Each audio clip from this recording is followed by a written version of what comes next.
యావత్ cricket fans అంతా ఎప్పుడెప్పుడా అని ఎదురు చూస్తున్న తరుణం మరికొద్ది గంటల్లో రాబోతోంది. అదే T20 world cup final match. Ahmedabad వేదికగా నరేంద్ర మోడీ స్టేడియంలో ఈ ఫైనల్ మ్యాచ్ అనేది జరగబోతోంది. అసలు వరల్డ్ కప్ ఫైనల్ ఎలా ఉండబోతోంది? ఆ పిచ్ రిపోర్ట్స్ ఏంటి? టీంలో ఏమైనా మార్పులు ఉన్నాయా? ఇవన్నీ ఇంట్రెస్టింగ్ విషయాలని మన స్పెషల్ గెస్ట్ ఉన్నారు ఇక్కడ, నరేష్ గారు, స్పోర్ట్స్ అనలిస్ట్ నరేష్ గారు ఉన్నారు. ఆయన మాటల్లో ఒకసారి తెలుసుకుందాం. Hello sir. హలో అండి. చెప్పండి సార్, వరల్డ్ కప్ ఫైనల్ మొన్న సెమీఫైనల్ చూసాము, ఉత్కంఠ భరితంగా సాగింది, జస్ట్లో మిస్ అయింది. సో ఇప్పుడు ఈ ఫైనల్ మ్యాచ్ ఎలా ఉండబోతోంది? ఖచ్చితంగా ఈ టోర్నమెంట్లో టీమిండియా ఫస్ట్ జర్నీ మనం కనుక అబ్జర్వ్ చేస్తే కనుక లీగ్ స్టేజ్లో అమెరికా మీద కాస్త తడబడినాడు, తర్వాత మళ్ళీ బౌన్స్ బ్యాక్ అయింది. సూపర్ ఎయిట్లో అసలు ఇండియా సెమీఫైనల్కి వెళ్తుందా లేదా అని చాలామంది ఒక అనుమానం పడ్డారు. ఫార్మర్ క్రికెటర్స్ కానీ అనలిస్టులు కానీ చాలా తక్కువ చేసి అంచనా వేశారు. కానీ ఎప్పుడైతే సూపర్ ఎయిట్లో ఫస్ట్ మ్యాచ్లో సౌత్ ఆఫ్రికా మీద ఓడిపోయిన తర్వాత మిగిలిన 2 మ్యాచ్ల్లో అంటే క్యాల్కులేషన్స్ వచ్చేసినాయి ఒకసారిగా, run rate, points, crucial wins. So అక్కడ నుంచి కంటిన్యూగా పెర్ఫార్మెన్స్ అనేది బాగుంది. ఎస్పెషల్లీ వెస్టిండీస్ మీద ఒక నాకౌట్ మ్యాచ్ మీద ఎట్లా ఆడాడు మన సంజు శాంసన్, ఆ తర్వాత నెక్స్ట్ మ్యాచ్లో కూడా ఏదైతే సెమీఫైనల్లో ఇంగ్లాండ్ మీద ఒక అద్భుతమైన ఇన్నింగ్స్ ఆడి 250+ స్కోర్ చేసి, సో అది బ్యాటింగ్ వికెట్ కాబట్టి వాళ్ళు కూడా క్లోజ్ వచ్చినప్పుడు కూడా బుమ్రా బౌలింగ్ స్పెల్తో ఇండియా అయితే గెలిచింది. సో అక్కడ నుంచి ఎక్స్పెక్టేషన్స్ అన్ని పెరిగినాయి. So at the same time మన అపోనెంట్ కూడా న్యూజిలాండ్ కూడా ఒక మంచి టీం, వాళ్ళు కూడా పర్ఫార్మెన్స్, వాళ్ళు ఎప్పుడు కూడా ఎక్కువ వివాదాల్లో కానీ అటువంటి పరిస్థితుల్లో ఉండరు. వాళ్ళ పెర్ఫార్మెన్స్ పరంగా చూస్తే కనుక ఎక్సలెంట్ ఉన్నదనే చెప్పుకోవాలి మనం. ఎందుకంటే ఐపీఎల్ ఆడుతూ ఇక్కడ కండిషన్స్ బాగా అలవాటు పడ్డారు. జస్ట్ బిఫోర్ ద టోర్నమెంట్ కూడా ఇండియాలో సిరీస్లు ఆడారు, అందుకు శ్రీలంకలో కూడా. అంటే వాళ్ళకి ఇక్కడ ఉపఖండ పరిస్థితులు, పిచ్లు కూడా బాగా అలవాటు. సో దాని పరంగా చూసుకున్నా కూడా ఈ మ్యాచ్ అయితే ఖచ్చితంగా ఒక బ్లాక్ బస్టర్ ఫైనల్ గానే చెప్పాలి. 50-50 ఛాన్సెస్ ఖచ్చితంగా. ఎవరిని వాళ్ళు కూడా మనం అండర్ ఎస్టిమేట్ చేయను, మనల్ని కూడా వాళ్ళు ఎట్టి పరిస్థితుల్లో అండర్ ఎస్టిమేట్ చేయరు. ఎందుకంటే ఇండియా హోమ్ కండిషన్స్ కానీ, ఆ క్రౌడ్ కానీ, ఆ సపోర్ట్ కానీ. సరే అట్ ది సేమ్ టైం వాళ్ళు కూడా చాలా బాగుంది టీము. అంటే బ్యాటింగ్ కావచ్చు, ఫీల్డింగ్, ఆల్రౌండర్లు ఎక్కువ వాళ్ళకి. సో అది వాళ్ళకి అడ్వాంటేజ్ ఉంటుంది. మనకు కూడా ఉన్నారు కానీ compare with Indian team okay 50-50 chances ఉంటుంది. ఫైనల్ కాబట్టి ఫైనల్కి వచ్చిందంటేనే ఒక బెస్ట్ టీమే వస్తాయి ఎప్పుడు కూడా. సో ఏ విధంగా చూసినా ఒక హోరాహోరీ పోరు, ఒక సమఉజ్జీల సమరంగా మనం మాట్లాడుకోవచ్చు. ఇంకోటి సెమీఫైనల్ మొన్న చూసాము.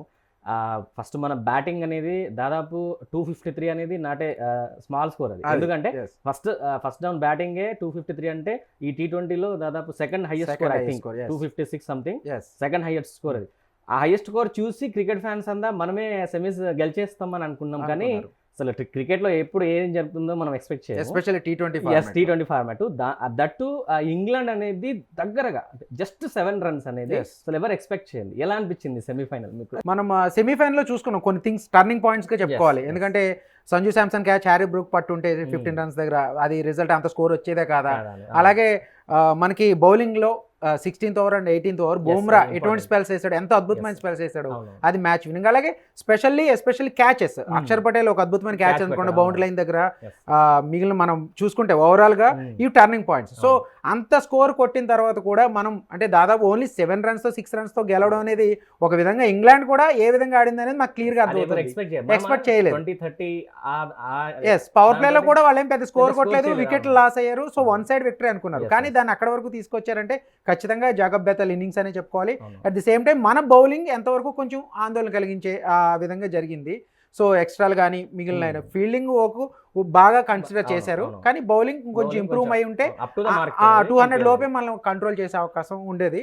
సో ఓవరాల్గా సెమీఫైనల్లో ఇండియా ఫుల్ ఫ్లెడ్జ్డ్గా మంచి పెర్ఫార్మెన్స్ ఇచ్చినప్పటికి కూడా బౌలింగ్ పరంగా కాస్త తక్కువగా వచ్చింది. సో అక్కడ మనకి ఇబ్బంది పడింది. కానీ ఓవరాల్గా ఇప్పుడు న్యూజిలాండ్ కూడా అదే అనుకుంటుంది మేబీ. ఎందుకంటే టీ20 ఫార్మేట్లో మాక్సిమం బ్యాటర్స్ గేమే కాబట్టి బౌలర్స్కి ఎప్పుడు కష్టాలే చూస్తూ ఉంటాం మనం, వాళ్ళు ఎంత బాగా చేసినా. కానీ ఒక క్రూషియల్ టైంలో ఏవైతే బుమ్రా కానీ అట్లా స్పెల్ ఏదైతే హార్దిక్ పాండ్యా కూడా ఒక ఓవర్ వేసినప్పుడు 17వ ఓవర్ ఒక వికెట్ తీశాడు, 8 runs ఐ థింక్ 7 runs ఇచ్చాడు. సో అక్కడ కూడా అంటే క్రూషియల్ టైమ్స్లో బౌలర్లు కూడా గ్రిప్ తీసుకుంటే కనుక ఖచ్చితంగా గెలుస్తారనేది ఆ మ్యాచ్ మనకి ఎగ్జాంపుల్గా చెప్పుకోవచ్చు. అండ్ ఇంకోటి ఇప్పుడు బెథెల్ పర్ఫార్మెన్స్ గురించి మాట్లాడారు కదా, ఎలా అంటే అతను ఫస్ట్ టీ20 అంట ఆయనకి, ఇది టీ20 వరల్డ్ కప్ డెబ్యూ. అంతకుముందు ఆయన ఒక ప్రేక్షకుల్లో ఉన్నాడు. అంటే డెబ్యూ మ్యాచ్ లోనే చాలా తక్కువ బాల్స్ లో హైయెస్ట్ సెకండ్ సెంచరీ, అదే తక్కువ బాల్స్ లో. సో అతను చేయడం అనేది ఎవరు ఎక్స్పెక్ట్ చేయలేదు. ఈవెన్ ఇంగ్లాండ్ ప్లేయర్స్ కూడా ఎక్స్పెక్ట్ చేయరేమో. సో అంత ఫస్ట్ డెబ్యూ మ్యాచ్ కి అంతలా స్కోర్ చేయడం, సెంచరీ చేయడము.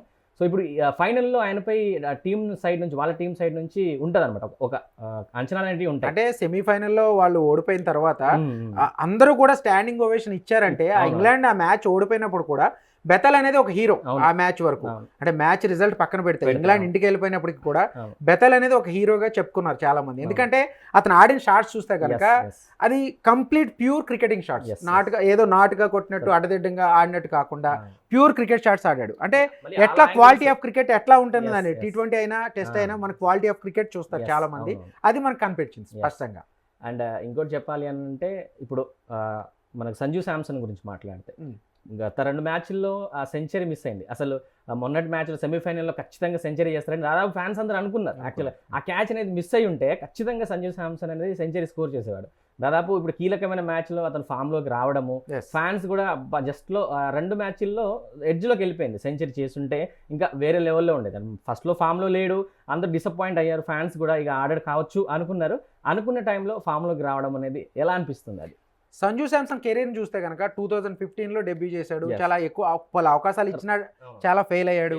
ఈ టోర్నమెంట్ లో కూడా స్టార్టింగ్ లో అతను పక్కన పెట్టడానికి అతను అవకాశాలు యూటిలైజ్ చేసుకోలేదు. కానీ క్రూషియల్ టైంలో ఏదైతే మేనేజ్మెంట్ తీసుకున్న నిర్ణయం తద్వారా మనకి ఈ 2 నాకౌట్ మ్యాచ్లు ఎప్పుడు కూడా ఏదో ప్రభాస్ సినిమా డైలాగు గల్లీలో ఎవరైనా 6 కొడతారో క్రూషియల్ మ్యాచ్లో ఎట్లా ఆ డైలాగ్ అతను అచ్చుగుద్దినట్టు సరిపోతుంది. Yes, మనం yes, అప్పుడు yes. చూసుకుంటే కనుక వెస్టిండీస్ మీద అలాగే ఇంగ్లాండ్ మీద 2 కూడా మ్యాచ్లు గెలిచాయంటే ఖచ్చితంగా సంజు శాంసన్ ఇన్నింగ్స్ వల్ల ఆ భారీ స్కోర్లు వచ్చినాయి చేసింగ్. కానీ ఇక్కడ సెంచరీ చేయలేదనేది ఫ్యాన్స్ కి డిసప్పాయింట్మెంట్ ఉంటుంది. కానీ యాజ్ ఎ ప్లేయర్ గా గ్రౌండ్ లోకి దిగిన తర్వాత ఇండివిజువల్ రికార్డ్స్ ఎవరు పట్టించుకోరు. ఫైనల్ గా మనకి టీం విన్ అవ్వాలి. టీం విన్ అయితే ఆటోమేటిక్గా క్రెడిట్ గోస్ టు ఎవరైతే ఆడారో వాళ్ళకే అండ్ వస్తాయి. మీరు ఇంకోటి అబ్జర్వ్ చేస్తే మొన్న సెమీఫైనల్ మ్యాచ్లో సంజు కూడా సెంచరీ చేస్తా అనుకోండి, మీరు అవుట్ అయిన తర్వాత బ్యాట్ ఇలా కొట్టాడు. అంటే సెంచరీ మిస్ అయిపోయిందని చెప్పి ఆయనలో కూడా కనిపిస్తుంది. ఎగ్జాక్ట్లీ అంత స్కోర్ ఇచ్చిన తర్వాత ఎందుకంటే ఫస్ట్ బ్యాటింగ్ కాబట్టి అతనికి కూడా ఉంటుంది. అంటే ఒక T20లో సెంచరీ యాక్చువల్లీ T20లో బెస్ట్ స్కోర్ ఎప్పుడు చెప్తారంటే 30+ వాజ్ ద బెస్ట్ T20లో. వన్డేలో హాఫ్ సెంచరీ, టెస్ట్ లో సెంచరీ. కానీ T20లో సెంచరీ చేయడం అనేది ప్రతి ప్లేయర్ కి ఏదైతే ప్రతి బ్యాటర్ కి ఒక డ్రీమ్ గా ఉంటుంది. ఓపెనర్ ఖచ్చితంగా అతని మీద ఎక్స్పెక్టేషన్స్ ఉంటాయి. పవర్ ప్లే కండిషన్స్ ఉపయోగించుకోవచ్చు. సో అడ్వాంటేజ్ ఉంటుంది. దాన్ని మిస్ అయ్యాడని చెప్పేసి కాస్త డిసప్పాయింట్ అయినప్పటికి కూడా అతను ఇంకో మాట కూడా అన్నాడు, బూమ్రాకి ఈ man of the match award ఇవ్వాలి. ఎందుకంటే నేను ఈ అవార్డు తీసుకుంటున్నానంటే కారణం దానికి బూమ్రా వేసిన ఆ 2 ఓవర్లు స్పెల్. సో అది అక్కడ మనకి అది బూమ్రా వేయకపోతే అది టీమ్ స్పిరిట్ అన్నమాట. ఇక్కడ యూజ్ కాలేదు. అదే కంప్లీట్ గా బూమ్రా క్రెడిట్ చాలా మంది ఇచ్చారు. సో అది కూడా సంజు శాంసన్ అతను టీమ్ స్పిరిట్ ని కూడా ఆ స్టేట్మెంట్ తో చాటుకున్నాడు. మరి ఇప్పుడు ఫైనల్ లా ఎక్స్పెక్టేషన్స్ సంజు మీద కూడా ఉన్నాయి. ఖచ్చితంగా సంజు మీదే ఉన్నాయి. ఎందుకంటే ఒక పేలవమైన ఫామ్ నుంచి అసలు టీం ఫైనల్ లో లేని ప్లేయర్ ఒక్కసారిగా ఒక నాకౌట్ మ్యాచ్ లో ఎటువంటి పెర్ఫార్మెన్స్ తో మళ్ళీ ముందుకు వచ్చి ఇప్పుడు ఫైనల్లో ఒకసారిగా ఎక్స్పెక్టేషన్స్ పెరుగుతాయి. అది ఒక రకంగా అతని మీద ప్రెషర్ ఉంటుంది. So at the same time Abhishek Sharma మీద కూడా చాలా అంచనాలు ఉన్నాయి. మనకి ఫెయిల్ అవుతున్నాడు, పక్కన పెట్టాలి అనుకుంటున్నారు. నిజం చెప్పాలంటే అసలు ఈ T20 సిరీస్ లో అభిషేక్ శర్మ మీద ఎక్కువ ఎక్స్పెక్టేషన్స్ క్రికెట్ ఫ్యాన్స్. ఖచ్చితంగా మనోడు ఇరగదీసేస్తాడు, ఖచ్చితంగా ఈ టోర్నీ మొత్తంలో ఒక 2-3 సెంచరీలు మనం ఎక్స్పెక్ట్ చేయొచ్చు అని చెప్పి అతను అవుట్ అవుతున్న ప్రతిసారి ఫ్యాన్స్ ఎంత డిసప్పాయింట్ అవుతున్నారు అంటే లాస్ట్ కి దాన్ని తీసేసేయాలి. ఇప్పుడు చాలా మంది ట్రోల్ చేస్తున్నారు. పక్కన పెట్టేసి ఇషాన్ కిషన్ ప్రమోట్ చేసి తెలకోరం యాసిస్ గా తీసుకుని ముందుకి రింకు సింగ్ అవకాశం ఇవ్వచ్చు కదా అనే ఒక వాదన అయితే వినిపిస్తుంది. కానీ విన్నింగ్ కాంబినేషన్ మేబీ డిస్టర్బ్ చేసిన అవకాశం లేదు. కానీ ఇక్కడ టీమ్ మేనేజ్మెంట్ కూడా ప్రతి ప్లేయర్ కి ఒక బ్యాడ్ ఫేజ్ ఉంటుందండి ఖచ్చితంగా. అది సంజు శాంసన్ అయినా, విరాట్ కోహ్లీ అయినా, సచిన్ టెండూల్కర్, చాలా మంది వాళ్ళ కెరీర్ లో అప్స్ అండ్ డౌన్స్ అవుతూ ఉంటాయి. ఇప్పుడు అభిషేక్ శర్మ ఫేస్ చేస్తున్నాడు. ఎందుకంటే ఎక్స్పెక్టేషన్స్ ఎక్కువ అవడానికి T20 నెంబర్ 1 బ్యాటర్. ఆటోమేటిక్ గా లాస్ట్ ఇయర్ మనకి ఆసియా కప్ లో ఎంత బాగా ఆడాడు, అంతకుముందు IPL లో కూడా ఎలా ఆడాడు, సన్ రైజ్ హైదరాబాద్ తరఫున సెంచరీలు చేశాడు.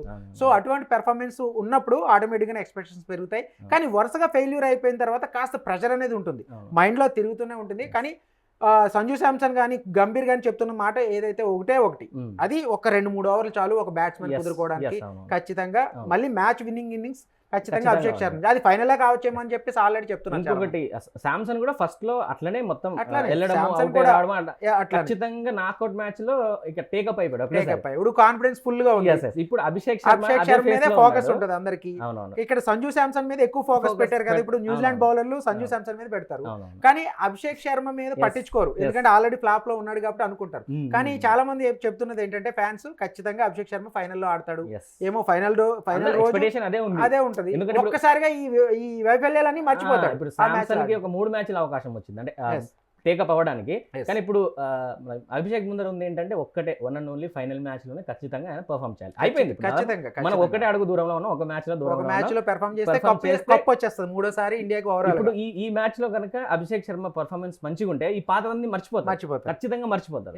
ఖచ్చితంగా మర్చిపోతారు. ఫ్యాన్స్ కూడా అదే ఎక్స్పెక్ట్ చేస్తున్నారు. ఎందుకంటే అభిషేక్ శర్మ లాంటి బ్యాటర్ ని T20లో ఎప్పుడు చూడలేదు అనేది చాలా మంది. యువరాజ్ సింగ్ దగ్గర మెంటర్షిప్ ఎప్పుడైతే స్టార్ట్ చేశాడో ఆ తర్వాత నుంచి అతని ఆట గానీ మొత్తం తీరు మారిపోయింది. ఐపీఎల్ లో ఆడిన విధానానికి. ఇక్కడ ఇంకోటి ఏంటంటే ఐపీఎల్ లో ఆడడం వేరు, ఐసీసీ టోర్నమెంట్ లో ఒక నేషనల్ కి అంటే ఇండియన్ టీమ్ కి రిప్రజెంట్ చేస్తున్నప్పుడు ఆ ప్రెజర్ సిచువేషన్ అనేది వేరే ఉంటది. క్వాలిటీ ఆఫ్ బౌలింగ్ ఏదైతే మన అపోనెంట్స్ వస్తుందో అది కూడా వేరుగా ఉంటుంది. సో అవన్నీ అధిగమించి ఫైనల్లో ఖచ్చితంగా ఒక మ్యాచ్ విన్నింగ్ నాకైతే వస్తుందని చెప్పేసి చాలా మంది అనుకుంటున్నారు. సో అండ్ ఇప్పుడు సూర్యకుమార్ పర్ఫార్మెన్స్ వరకు చూస్తే బ్యాటింగ్ పరంగా అయితే అప్ టు ద మార్క్ అయితే కనిపించలేదు మనం ప్రీవియస్ మ్యాచెస్ చూస్తే. బట్ కెప్టెన్సీలో హీస్ గుడ్, అంటే గుడ్ కాదు చాలా 100 మార్క్స్. ఎందుకు అని అంటే మ్యాచ్ లో లాస్ట్ ఓవర్స్ లో బుమ్రాని చేయడం, హార్దిక్ పాండ్యా తోటి కూడా వేయడం అనేది కూడా యాక్చువల్గా ఇది ఎవరు ఎక్స్పెక్ట్ చేయదు. శివం దూబే లాస్ట్ ఓవర్ వేస్తారని చెప్పి అసలు స్పిన్నర్ కి అక్షర్ పటేల్ కి ఒక ఓవర్ ఉంది కానీ ఇవ్వలేదు. అంటే కెప్టెన్సీ స్ట్రాటజీస్ కూడా అక్కడ వర్కౌట్ అవుతుంటాయి. ఇక్కడ సూర్యకుమార్ యాదవ్ ఇండివిజువల్ పెర్ఫార్మెన్స్ గురించి కూడా మనం ఇదివరకుట్లాగా స్కై అంటే 360 డిగ్రీస్ లో ఈ మధ్య కాలంలో కనిపించలేదు. అది ఖచ్చితంగా మనం ఒప్పుకోవాలి. ఎందుకంటే ఇక్కడ కెప్టెన్సీ ప్రెజర్ అనేది ఆ బాధ్యత అనేది ఉంటుంది. మనం చూసాం ఏదైతే ఇంగ్లాండ్ మీద అతను బ్యాటింగ్ ఆర్డర్ కూడా మార్చుకున్నాడు. అయినప్పటికీ కూడా అంటే ఎక్కువ స్కోర్లు 30+ అబౌవ్ రావట్లేదు. సో బ్యాట్ ఒక ఆడుతున్నాడు కానీ అనుకున్న స్థాయిలో రావట్లేదు. అక్కడ కెప్టెన్సీ ప్రెజర్ కాస్త కనిపిస్తుంది, ఎవరికైనా ఉంటుంది. నార్మల్ థింగ్ మనం లాస్ట్ హిస్టరీ చూసుకున్నా కూడా కోహ్లీ కూడా కెప్టెన్ గా ఉన్నప్పుడు తన ఇండివిజువల్ ఫామ్ అనేది డౌన్ అయిపోయిన సందర్భాలు చాలా ఉన్నాయి. మళ్ళీ కెప్టెన్సీగా వచ్చింది, ఆ బాధ్యతలు దించుకున్న తర్వాత మళ్ళీ ఫామ్ పుంజుకోవడం చూసాం. కానీ ఇక్కడ సూర్యకుమార్ యాదవ్ ఏంటంటే ఒక అడ్వాంటేజ్, మిగిలిన బ్యాటర్లు ఎవరో ఒకళ్ళు ఆడుతున్నారు. ప్రతి మ్యాచ్ లో చూసుకుంటే ఈ టోర్నమెంట్ లో ఒక మ్యాచ్ హార్దిక్ పాండ్యా ఆడాడు, ఒక మ్యాచ్ శివం దూబే ఆడాడు, ఒక మ్యాచ్ సంజు శాంసన్, ఇషాన్ కిషన్ ఆడాడు 2 మ్యాచ్లు. తిలక్ వర్మ కూడా పర్ఫామ్ చేశాడు, 21 runs, 300 strike rate, highest strike rate. అది కూడా అంటే ఇక్కడ సూర్యకుమార్ యాదవ్ కి ఒక రకంగా అతనికి బడ్డెన్ దిగుతుంది. కానీ ఫైనల్లో చాలా మంది ఎక్స్పెక్ట్ చేసేది ఏంటంటే సూర్యకుమార్ యాదవ్ కూడా ఆడితే ఇంకా బాగుంటుంది కదా, ఫైనల్ లో కనిపిస్తుంది కదా అని చాలా మంది చెప్తున్నారు. మోస్ట్లీ హోప్ఫుల్లీ మన సూర్యకుమార్ యాదవ్ కూడా కనీసం ఒక హాఫ్ సెంచరీ 50+ కొట్టినా కూడా ఫ్యాన్స్ అనేది కొంతమంది ఖచ్చితంగా ఒక ఎందుకంటే లాస్ట్ మ్యాచ్ తో మన బ్యాటింగ్ లైన్ పూర్తిగా ఫామ్ లోకి వచ్చింది. 250+ స్కోర్ వచ్చిందంటే ఖచ్చితంగా సంజు శాంసన్ ఒకటే కాదు మిగిలిన వాళ్ళందరూ కంట్రిబ్యూట్ చేశారు. సో మోస్ట్లీ మరి ఫైనల్లో కూడా సూర్యకుమార్ నుంచి కూడా ఒక మంచి ఇన్నింగ్స్ చూడొచ్చు మనం. అండ్ ఇప్పుడు తిలక్ వర్మ గురించి మాట్లాడుకున్నాం కదా, so Tilak Varma batting order అనేది చేంజ్ చేశారు. అది అసలు దేనికి? అది అంటే టీమ్ స్ట్రాటజీ ప్రకారం ఇక్కడ మనం చూసుకుంటే ఎప్పుడైతే సంజు శాంసన్ కానీ, ఇషాన్ కిషన్ కానీ, అభిషేక్ శర్మ కానీ వీళ్ళు ముగ్గురు ఉన్నారో వీళ్ళ ముగ్గురిని డౌన్ టు ఆర్డర్ ఆడించలేము. వాళ్ళు పవర్ ప్లేలో బాల్ కొత్తగా ఉన్నప్పుడు వాళ్ళ ఆట ఎలా ఉంటుంది, బాల్ పాత పడిన తర్వాత వాళ్ళ ఆట ఎలా ఉంటుంది అనే దాని మీద ఆధారపడుతుంది. కానీ తిలక్ వర్మ ఏ పొజిషన్ లో అయినా ఆడగలుగుతాడు. మనకి టాప్ ఆర్డర్ అయినా, మిడిల్ ఆర్డర్ అయినా, లోయర్ ఆర్డర్ లో అయినా మనం చూసుకుంటే ఆడున్నాడు ఆల్రెడీ, అది అతనికి అడ్వాంటేజ్. కానీ ఇక్కడ మిగిలిన బ్యాటర్స్కి ఏదైతే ఇషాన్ కిషన్ టాప్ 3 లోనే ఆడగలుగుతాడు. మిగిలిన బ్యాటింగ్ లైనప్ లో అతనికి ఆ స్ప్రేడమ్నెస్ కానీ, ఆ స్ట్రోక్ ప్లే కానీ ఆ టైంలో ప్రెషర్ కూడా ఉంటుంది. కాబట్టి అట్ ది సేమ్ టైం ఓపెనర్లుగా సంజు శాంసన్, అభిషేక్ శర్మ ఇద్దరు ఫిక్స్, వాళ్ళు కూడా టచ్ లోకి వస్తున్నారు. కాబట్టి ఇంకా వాళ్ళని అంటే ఈ ముగ్గురిని డిస్టర్బ్ చేసి కిందకి డౌన్ చేయడం కంటే కూడా ఒక ఏ పొజిషన్ లో అయినా ఆడే తిలక్ వర్మ లాంటి ప్లేయర్ ని మనం కింద కంటిన్యూ చేయొచ్చు కదా. ఎందుకంటే మనం చూసాం తిలక్ వర్మ కొట్టిన ఆ 21 రన్స్ క్రూషియల్ అయింది లాస్ట్ ఏదైతే సెమీఫైనల్ ఇంగ్లాండ్ 7 బాల్స్. సో అది ఆ టైంలో అక్కడ ఇషాన్ కిషన్ కానీ, సంజు శాంసన్ కానీ దీంతో వర్కౌట్ అవ్వకపోవచ్చు. అందుకనే maybe mostly batting order top 3 లో ముగ్గురిని డిస్టర్బ్ చేయకుండా తిలక్ వర్మని రొటేట్ చేస్తున్నారు. ఒక్కొక్క మ్యాచ్ లో ఒక్కొక్క పొజిషన్ లో వస్తున్నారు. అంటే అతను ఆడడానికి అక్కడ కూడా అతను తన న్యాచురల్ ఆట అనేది కంటిన్యూ చేస్తున్నాడు. సో మేబీ అది కూడా అతని కెరీర్ కి ఒక అడ్వాంటేజ్ చెప్పుకోవాలి. ఎందుకంటే ఒక ప్లేయర్ ఏ పొజిషన్ లో అయినా మౌల్ట్ అయితే అది టీమ్ చాలా అడ్వాంటేజ్, అవకాశాలు ఎక్కువ. అండ్ ఇప్పుడు సిక్సర్ల దూబే గురించి మాట్లాడుకుంటే ఇప్పుడు ఆ ప్రీవియస్ మ్యాచెస్లో అది ఏ కండిషన్ కానీ ఏమైనా కానీ ఖచ్చితంగా అతను వచ్చాడంటే ఖచ్చితంగా ఉన్నంతసేపు 6 కంపల్సరీ కొట్టాల్సిందే. బట్ ఇప్పుడు ఫైనల్ అహ్మదాబాద్ మ్యాచ్, అది పెద్ద గ్రౌండ్, సో 6 అనేది దాదాపు ఈజీ కాదు. బట్ మన ఫైనల్లో దూబే కొట్టగలుగుతారంటారా? దూబేకి ఖచ్చితంగా స్టామినా ఉంది. ఎందుకంటే ఐపీఎల్ ఆడి మనం చాలా గ్రౌండ్ లో అతను అలవాటు పడ్డాడు. అతను ఆల్రౌండర్ గా కన్సిడర్ చేసే తీసుకున్నారు టీమ్ లోకి.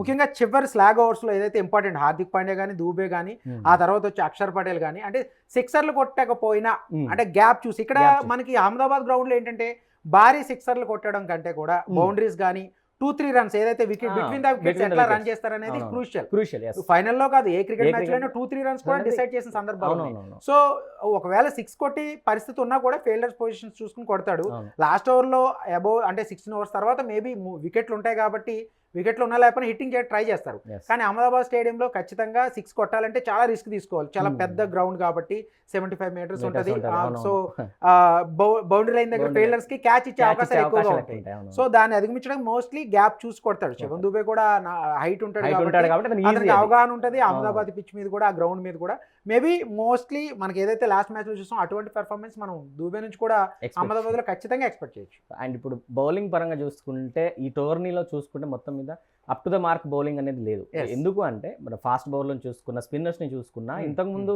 ఇదే న్యూజిలాండ్ తోని మనకు సిరీస్ జరిగింది కదా. Hmm. అప్పుడు T20లో వరుణ్ చక్రవర్తి కానీ హర్షదీప్ కానీ Hmm. చాలా బాగా వాళ్ళు వాళ్ళు runs ఇవ్వకుండా మ్యాచ్ విన్నర్స్ విన్నర్ సార్. అప్పుడు ప్లేయర్ ఆఫ్ ద మ్యాచ్ అందుకున్నారు. అలాంటి వాళ్ళు ఇప్పుడు ఈ టోర్నీలో అసలు ఫుల్ రన్స్ అన్నమాట 50-60 అసలు భారీ స్కోర్లు ఇవ్వడం అనేది అందరికి షాక్. అంటే వీళ్ళేంటి ఇంత ఫాస్ట్ బౌలర్ వరుణ్ చక్రవర్తి అసలు మ్యాజిక్ ఎక్కడికి పోయింది.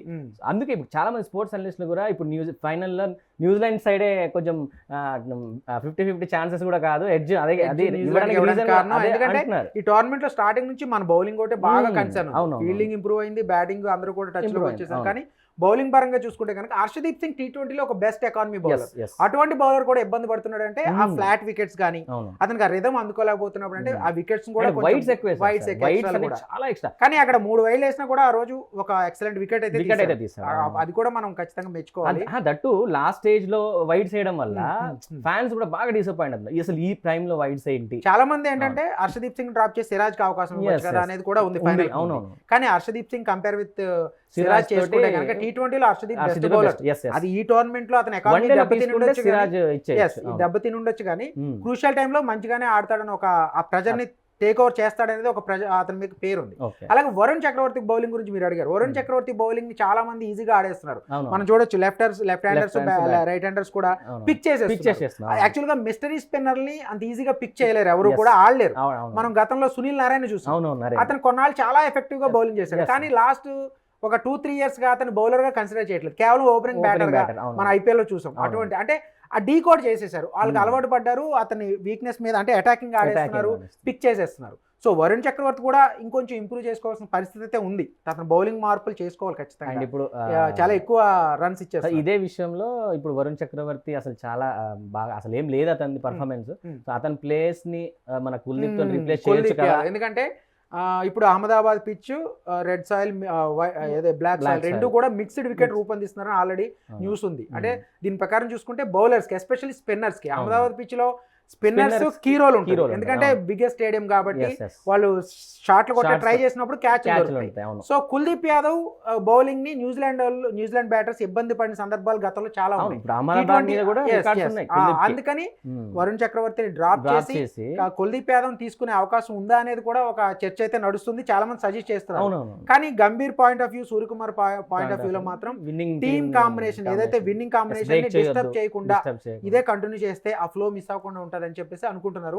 మోస్ట్లీ ఫైనల్ ఎలెవెన్లో ఎటువంటి చేంజెస్ జరగకపోవచ్చు అనుకుంటున్నాను నేను. ఐ థింక్ ఇప్పుడు ఫైనల్లో ఎవరైనా కానీ ఏ టీం అయినా కానీ ఫస్ట్ బ్యాటింగ్ తీసుకుంటేనే బెస్ట్ అని చెప్తా ఉంటారు అందరూ. అది ఏ ODI ఫార్మాట్ కానీ T20 ఫార్మాట్ కానీ.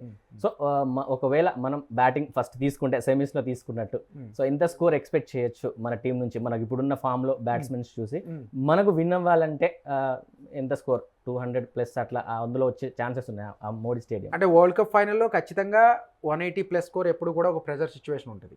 కానీ అక్కడ నుంచి మనం చూసుకుంటే కనుక ఫస్ట్ బ్యాటింగ్ తీసుకుని 180+ టార్గెట్ ఫిక్స్ చేస్తే కనుక మన బౌలింగ్ మీద ఏదో ఎస్పెషల్లీ బూమ్రా ఉన్నాడు, ఒకవేళ కుల్దీప్ యాదవ్ తీసుకుంటే ఇంక్లూడ్ చేసుకుంటే ఇక్కడ మనం కన్సిడర్ చేయాల్సింది ఏంటంటే వాంకెడే పిచ్ లాగా అయితే 250 స్కోర్ అయితే రాదు. బ్యాటింగ్ పిచ్ చిన్న గ్రౌండ్ ఫ్లాట్ వికెట్ ఇక్కడ mixed wicket. So both red soil black soil కాబట్టి మిక్స్డ్ వికెట్ స్పోర్టివ్ పిచ్చే పెడతారు. ఎంత టీమిండియాకి అడ్వాంటేజ్ ఉన్నా కూడా అది ఆ కండిషన్స్ ఎట్లా యూటిలైజ్ చేస్తారనే దాని మీద ఆధారపడి. So below 200 180 to 200 winnowing score ఖచ్చితంగా 200 180 to 200 మధ్యలో ఖచ్చితంగా చేజింగ్ ఏదైతే 9 ఓవర్కి 9 రన్స్ నుంచి 10 రన్స్ కొట్టాల్సి వస్తే ఖచ్చితంగా ప్రెషర్ ఉంటుంది. పవర్ ప్లేలో డిసైడ్ చేస్తుంది. చాలా మంది చెప్తుంది ఏంటంటే ఓపెనర్లు power play will decide tomorrow match. అది ఈ మ్యాచ్ అని చెప్పుకోవాలి. ఎందుకంటే ఓపెనర్లు ఇచ్చే పార్ట్నర్షిప్ పవర్ ప్లేలో Power ఎంత play లో ఎక్కువ ఎంత స్కోర్ చేస్తే చేశారు అంత మనం best. చూసుకోవచ్చు. అవును. న్యూజిలాండ్ వాళ్ళు సౌత్ ఆఫ్రికా మీద పవర్ ప్లేలో Power play 84 రన్స్ ఇందులో అవును. మ్యాచ్ వన్ సైడ్ Match అయిపోయింది. one side అయిపోయింది. అవును. సో ఇండియా కూడా మన పవర్ ప్లేలో మంచి స్కోర్ చేసింది, అవును, అబౌవ్ అవును. 70+ రన్స్ అవును. అంటే ఖచ్చితంగా అది హై స్కోర్ కి ఒక Yes. కింద పునాది పడినట్టు. Yes, yes. సో అది డిసైడింగ్ ఫ్యాక్టర్ ఏంటంటే openers and power play. So 180+ ఒక మ్యాచ్ విన్నింగ్ స్కోర్. 200 అయితే ఇంకా బెస్ట్, Best. కానీ 200 దాటి చేయకపోవచ్చు. అహ్మదాబాద్ పిచ్ కన్సిడర్ చూసుకుంటే Yes.